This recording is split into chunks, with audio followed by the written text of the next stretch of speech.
everyone, welcome back to my channel. It's taken me a while to film this video because I believe that the next segment of videos are going to be very significant.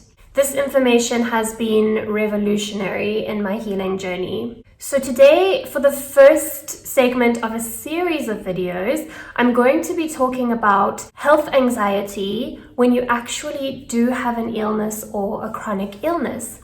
And I'm going to be talking from my personal experience because I know that I am not the only one who has had this type of experience. And I know that I am not the only one who is not a stranger to gaslighting, as well as medical gaslighting and being labeled hypochondriac, neurotic, and being told that it's just all in our mind. And I know that it's a touchy subject because these people who are speaking this way, they do not have a point with the way that they are speaking. However, we often do actually manifest anxiety, not in a hypochondriac type of way, but because our bodies feel so awful and because of our experience with our chronic illness, anxiety is often a component that we do actually have to overcome.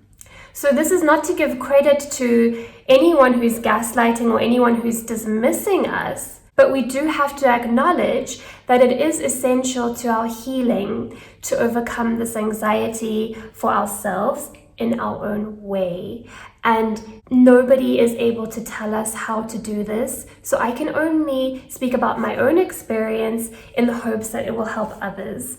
And we are all obviously very different. This is not medical advice. It is just me sharing my experience and my story. So for those of you who don't know, I was bitten by a tick when I was 2 years old, and I did get very sick. I don't remember that. Obviously, I just know what my parents told me about how I reacted to that tick bite at 2 years old.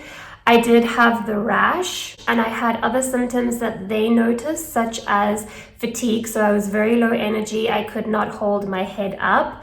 I had a temperature, I wasn't eating, and I wasn't really responding. So I was a low mood and I wasn't really myself. I think parents just know when their child isn't themselves. So I was really, really sick. And that went on for 2 weeks before I actually got the diagnosis. And I was eventually diagnosed immediately. When I walked into the doctor's office, he said, that's a tick bite. He knew it from the rash. And back there in South Africa, it was called tick bite fever. So they put me on antibiotics. I think it was about a month or 3 weeks of antibiotics, but the one that's used for children, which is not effective. And also when you're diagnosed 2 weeks later, often it's not enough. But that's a debate and that's debatable, and I'm not here to give any medical advice. I always recommend that you speak to a professional or an LLMD or a functional medicine practitioner.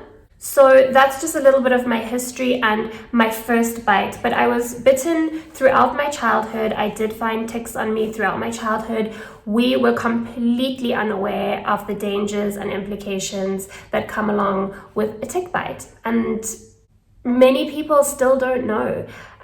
So that's why we do our best to raise awareness about this. I was also bitten by spiders. Funny enough, I actually still have a mark on my face from a spider bite that just blew up on my face and was so itchy that I actually dug it out of my face, and I still have that mark on my face. So I was also bitten by spiders, and fun fact, spiders can also carry viruses and bacteria that can become chronic. And it is a debate within the medical community on whether these infections are chronic.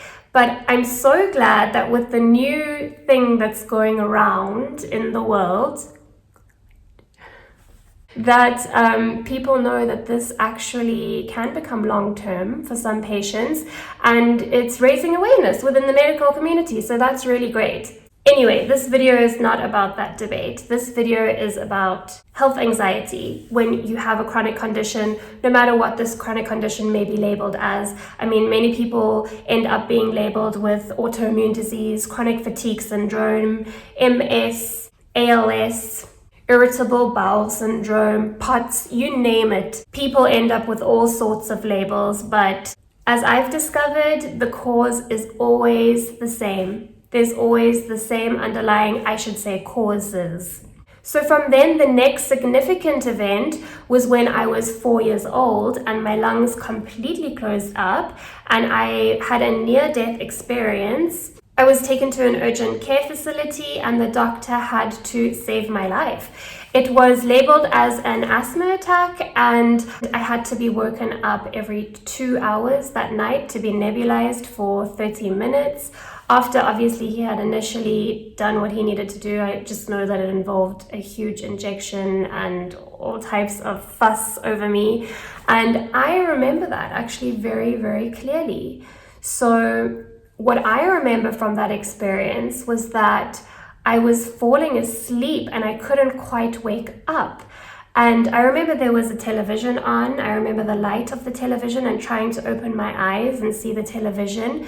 But as a kid, I didn't know that there was anything wrong until my parents were standing over me discussing the way I was breathing. And they were really worried about the way I was breathing. So I must have been really breathing strangely and wheezing and gasping for air. But as a child, I didn't realize that. I know that my mother picked me up and put me on the back seat of the car and I was pretending to sleep. I wasn't actually asleep. I was like half asleep. And the next thing I remember is she woke me up when we arrived at the urgent care and she just said, we're at the doctor now, we're at the doctor now. This was at nighttime.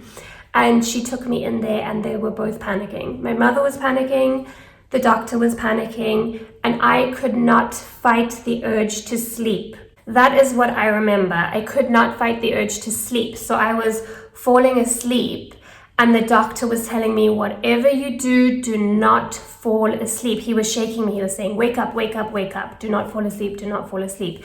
And I've since learned that that's because when you're having an asthma attack, if you sleep, you can go into a coma, or that's actually you slipping into a coma. I'm not sure if that's the correct information, but I do remember a doctor telling me yes, because if you sleep, you can slip into a coma when you're on very, very low oxygen or you're having a severe asthma attack. So if the red flags aren't going up for you already, that's terrifying for a child to hear. And the next day after this whole episode, we did go to the doctor. I was diagnosed with asthma, which I now know is just inflammation. It's inflammation of the lungs and the inflammation is coming from somewhere.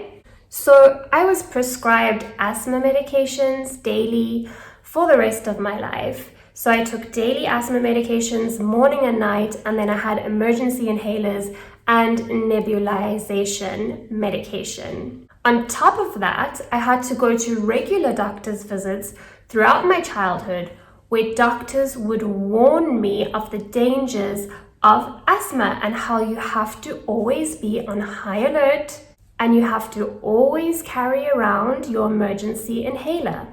And there were times when this emergency inhaler did not work and my mother had to rush me to doctors and ask for help. We lived in a very isolated area up on the mountain and there were no hospitals nearby. So it was usually doctors or surgeries that I was being taken to, and it was a big fuss and it was really scary. And so whenever I went to doctor's appointments, they always told me, make sure you always have your emergency inhaler on you.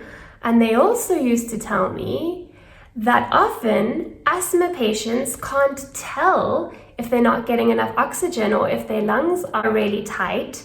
And so you have to just take your daily medication every day and measure your asthma every day with a peak flow meter to monitor whether you are actually really bad or not, because often it's hard to tell. So you can imagine how traumatizing this is for a child. Oh, I might not be getting enough oxygen. I might have another episode where I could die and I won't even be able to tell. So I just need to make sure that I have my medication with me and that I'm measuring everything and that I'm monitoring everything. And this is where the monitoring of my body started.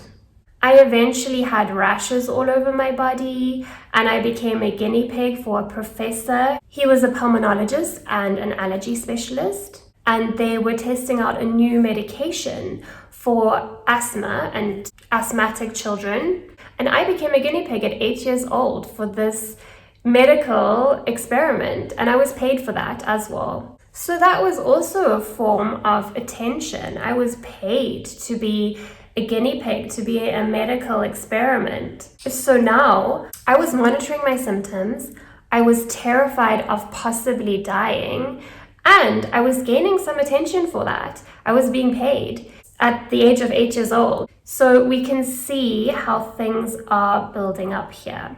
Then with the chronic medication came side effects, and I actually had increased heart rate, I had heart palpitations, I had dizziness, I had all types of side effects, fatigue. And I know that this isn't only medication side effects, I know that this is also from the chronic infections. It's hard to tell which one brought on which symptoms, but I labeled it all as oxygen deprivation. I thought that this was all just from the asthma because I had been given that label, so it was an explanation, it was done and dusted. That's what I had.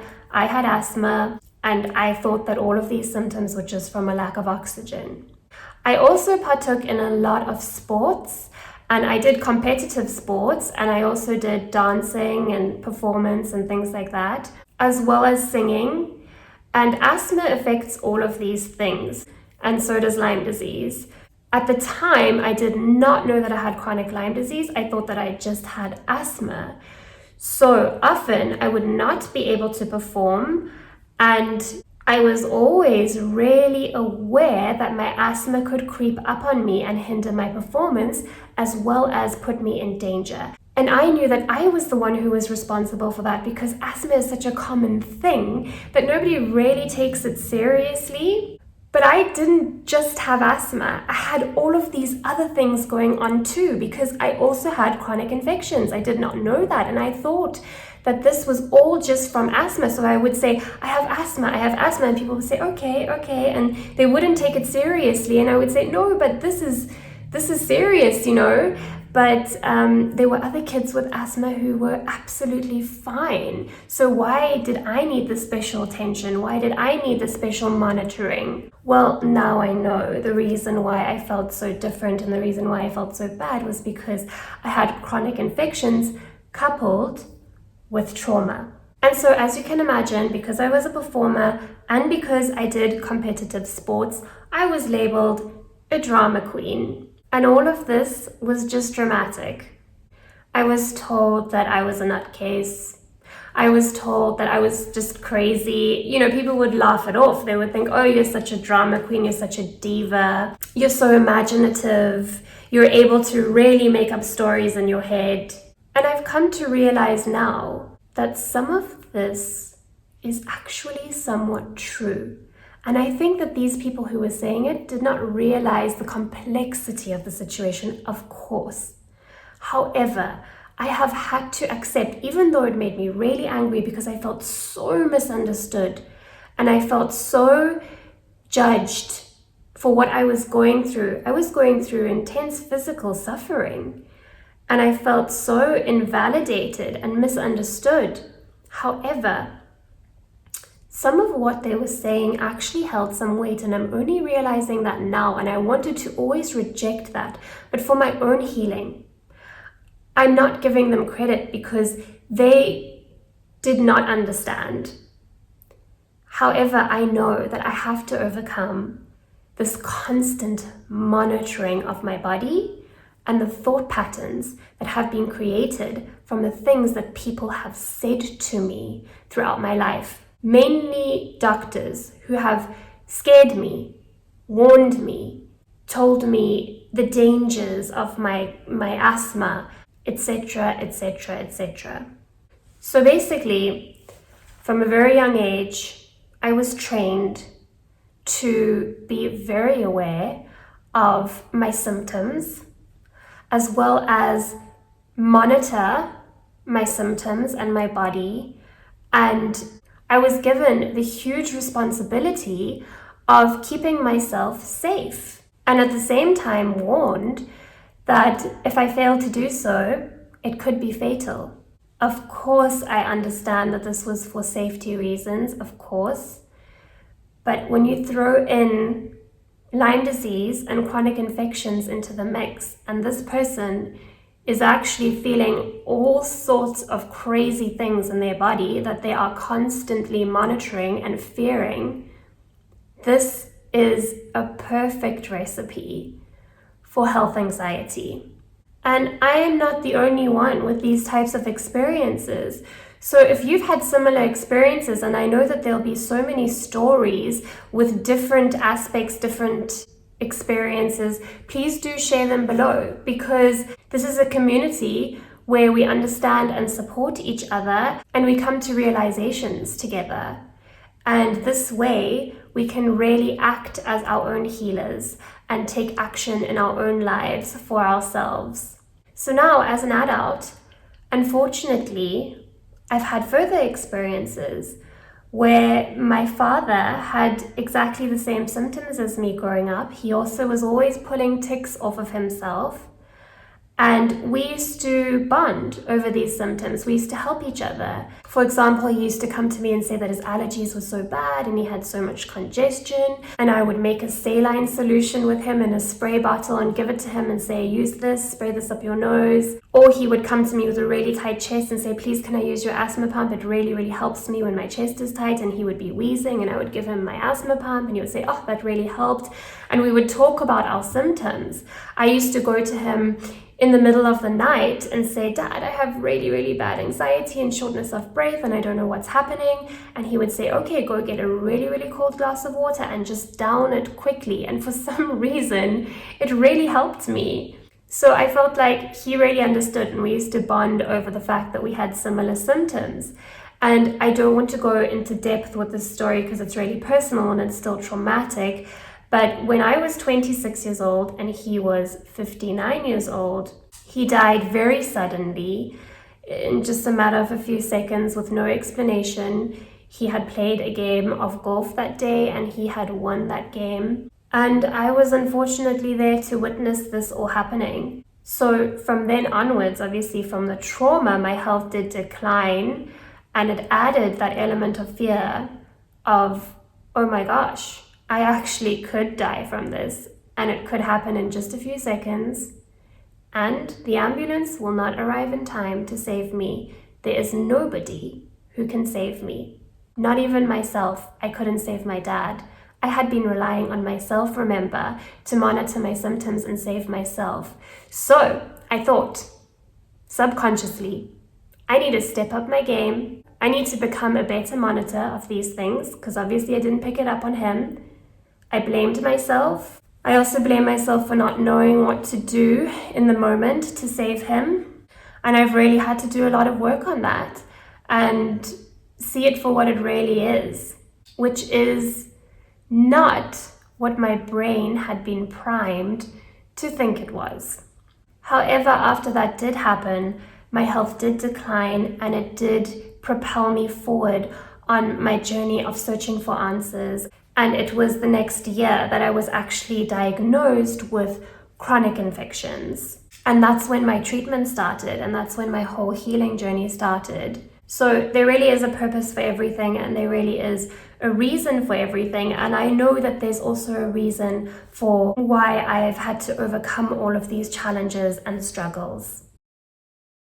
So to summarize, health anxiety is under-discussed when it comes to patients of chronic illness. And this is because we are scared of being labeled, we are scared of being ridiculed, and we are scared of people misjudging the situation and misunderstanding us. However, it is very common because of our experiences with our chronic illness, coupled with the trauma that has contributed to our chronic illness, as well as all the side effects that come with medications, the medical trauma from our treatments and our close encounters with maybe even death, near-death experiences.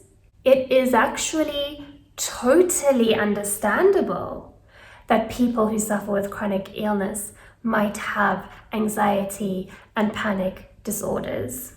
Not to mention that just fighting to get through every day because your body feels so burdened also can really get you down mentally and emotionally, as well as these infections do actually create inflammation in the body, hence the asthma, as well as the brain and the nervous system. They affect our nervous system.